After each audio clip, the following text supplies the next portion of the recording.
नहमदुहु व नसल्ली अला रसूलिल करीम अम्मा बाद अऊज़ु बिल्लाहि मिनश शैतानिर रजीम बिस्मिल्लाहिर रहमानिर रहीम या अय्युहल्लज़ीना आमनू ला तुब्तिलू सदक़ातिकुम बिल मन्नि वल अज़ा कल्लज़ी युनफ़िक़ु मालहु रियाअन नास फला युमिनु बिल्लाहि वल यawmil आखिर फमथलुहु कमथलि सफ़वानिन अलैहि तुराबुन फ़असाबहु वाबिलुन फ़तरकहु सल्दा ला यक़दिरूना अला शैइन मिम्मा कसबू वल्लाहु ला यहदिल क़ौमल काफ़िरीन।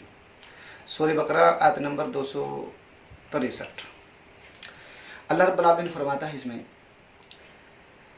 ए मोमिनों, अपने सदक़ात को एहसान और तकलीफ़ से बातिल ना करो, जिस तरह से उस आदमी की तरह कि जो आदमी लोगों को दिखाने के लिए खर्च करता है, उसका आखिरत पर और अल्लाह पर कोई यकीन नहीं होता है। और उस आदमी की मिसाल ऐसे है कि जैसे एक चट्टान हो और चट्टान पर कोई धूल सी, कोई मिट्टी सी लग गई हो और फिर बारिश हो जाए तो बिल्कुल साफ सुथरी हो जाती है और उसे कुछ भी नहीं मिलता जो उसने कमाया है। अल्लाह ताला नाफरमानों को हिदायत नहीं दिया करता है। सदक़ात के ताल्लुक़ से अल्लाह रब्बुल आलमीन ने इसमें बताया है कि जो आदमी अल्लाह के लिए सदका नहीं करता है, लोगों को दिखाने के लिए सदका करता है, तो जिस तरह से बारिश के अय्याम में हल्की फुल्की किसी पत्थर पर धूल लगी हुई होती है और वो साफ चटियल हो जाता है बाद में पत्थर, इसी तरीके से उसके पास भी, सदक़ात करने वाले के पास भी कुछ नहीं रहता है। इसलिए दोस्तों, कुरान करीम सूरह लुक़मान में फरमाता है कि वमन युस्लिम वजहहु इलल्लाहि व हुवा मुहसिन, जिसने अपने आप को अल्लाह के तरफ रुक कर लिया हो और वो नेकी करता हो, तो तमाम उमूर का मामलात अल्लाह की तरफ को लौट करके जाना है। यानी सही सबसे बेहतर वो है इंसान, दो तरह के इंसान बताए इसमें, जिसने अपने आप को सिर्फ खालिस अल्लाह के लिए काम, अल्लाह पर ईमान रखता हो, अल्लाह के लिए करता हो और फिर वो नेक काम करता हो।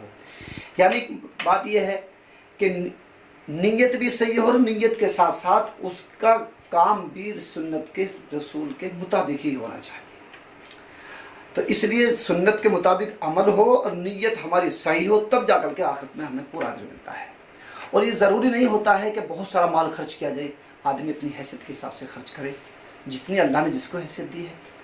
मिसाल के तौर पर ग़ज़वा तबूक के मौके पर अल्लाह के नबी सल्लल्लाहु अलैहि वसल्लम ने जो देखा कि अचानक एक रोम का बादशाह हम पर लश्कर लेकर चढ़ाई करने की तैयारी कर रहा है, तो अल्लाह के नबी सल्लल्लाहु अलैहि वसल्लम अचानक खड़े हुए, गर्मी का शिद्दत थी और फसल तैयार थी खजूरों की, लेकिन कटी नहीं थी। जिस वक्त लोगों के पास माल भी कम होते हैं, अल्लाह के नबी सल्लल्लाहु अलैहि वसल्लम ने एक ऐलान किया कि लोगों, जिसके पास जो भी है आप ताउन करें, सदका करें, हमें तैयारी करनी है। उसी मौके की बात है कि अल्लाह के नबी सल्लल्लाहु अलैहि वसल्लम के सामने उमर फारूक रज़ी अल्लाह ताला अन्हु के ज़हन में एक बात आई, और बात आने के बाद क्या सोचा उन्होंने कि आज मौका है नेकियों में आगे निकलने का, अबू बकर सिद्दीक रज़ी अल्लाह ताला अन्हु से। बस ये सोचे और घर गए और घर में सारा सामान इकट्ठा किया और इकट्ठा करने के बाद उसको दो जगह कर लिया, यानी दो हिस्से में किया। एक हिस्सा वहीं छोड़ दिया और एक हिस्सा अल्लाह के नबी सल्लल्लाहु अलैहि वसल्लम के पास लेकर के आ गए। और आगे के बड़ी खुशी में ये सोच रहे थे कि देखो मैं आज नेकियों में आगे निकलूंगा। जिस तरीके से हम सोचते हैं कि आज प्लॉट में आगे निकलूंगा, मार्केट मेरी होगी, दुकानदारी मेरी ज़्यादा होगी, आमदनी मेरी ज़्यादा होगी, तो सहाबा का मिजाज में हमने बड़ा फ़र्क है।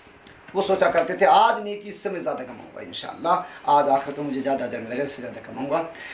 उमर फारूक रज़ी अल्लाह ताला अन्हु से पूछा अल्लाह के नबी सल्लल्लाहु अलैहि वसल्लम ने, उमर कितना लेकर के आए हैं आप?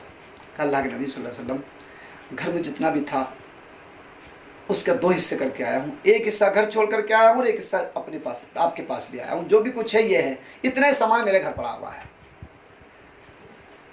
कहा बहुत अच्छा, अल्हम्दुलिल्लाह। अल्लाह के नबी सल्लल्लाहु अलैहि वसल्लम ने अबू बकर रज़ी अल्लाह ताला से पूछा, अबू बकर कितना लाए हो? कहा अल्लाह के नबी घर में जो भी कुछ था मैं तो सब उठा कर लाया, सब कुछ ले आया हूँ। कहा सब कुछ लाए? कहा घर में क्या छोड़ करके? कहा मैं अल्लाह उसके रसूल का नाम छोड़ करके आया, उन्हें फरमा बरदारी है, बस मेरे लिए ही काफ़ी है। सिर्फ फरमा बरदारी, अल्लाह उसके रसूल का नाम, यानी कि बस अल्लाह की इताअत और उसके रसूल की फरमा बरदारी हमारे लिए काफ़ी है। इतना कहा था तो उमर फारूक रज़ी अल्लाह ताला ने कहा था उसी वक्त कि मैं आज भी नेकियों में उमर सिद्दीक से पीछे रह गया। सिद्दीक तुम आज भी आगे बाजी ले गए, आज भी तुम नेकी में आगे बढ़। इसीलिए कुरान करीम फरमाता है कई जगह पर वसाबिकू इला मग़फ़िरा, मग़फ़िरत की तरफ कुछ जल्दी करो। तेजी करो, मुसाबका करो, कंपटीशन करो नेकियों की तरफ को, अच्छाई की तरफ को। एक सहाबी वहीं पर खड़े हुए थे जो बहुत गरीब थे, घर में कुछ भी उनके पास नहीं था। एक दिल में एक एहसास हुआ, चूंकि बात नीयत की चल रही है, एक दिल में एक तमन्ना हुई, एक एहसास हुआ, यार मेरा कुछ भी नहीं है मेरे पास, मुझे भी कुछ देना चाहिए। अबू बकर ने दे दिया, सिद्दीक ने दे दिया, उमर ने दे दिया, फला ने दे दिया, मुझ पर तो कुछ भी देने के लिए नहीं है। जब रात को अपने घर को गए तो रात को रहा ना गया, अंधेरी की रात में घर से निकल गए और एक यहूदी के बाग में पहुंचे और जाकर के कहा, मैं मजदूरी करना चाहता हूँ। कहा मजदूरी कीजिए आप। कहा क्या मजदूरी? कहा कुएं से पानी खींच के मेरे बाग को सैराब कीजिए। तो उन सहाबी ने रात को कुएं से पानी खींचा, बाग को सैराब किया और तकरीबन 5 या 6 किलो खजूर सैराब करने के बाद वो मिली थी।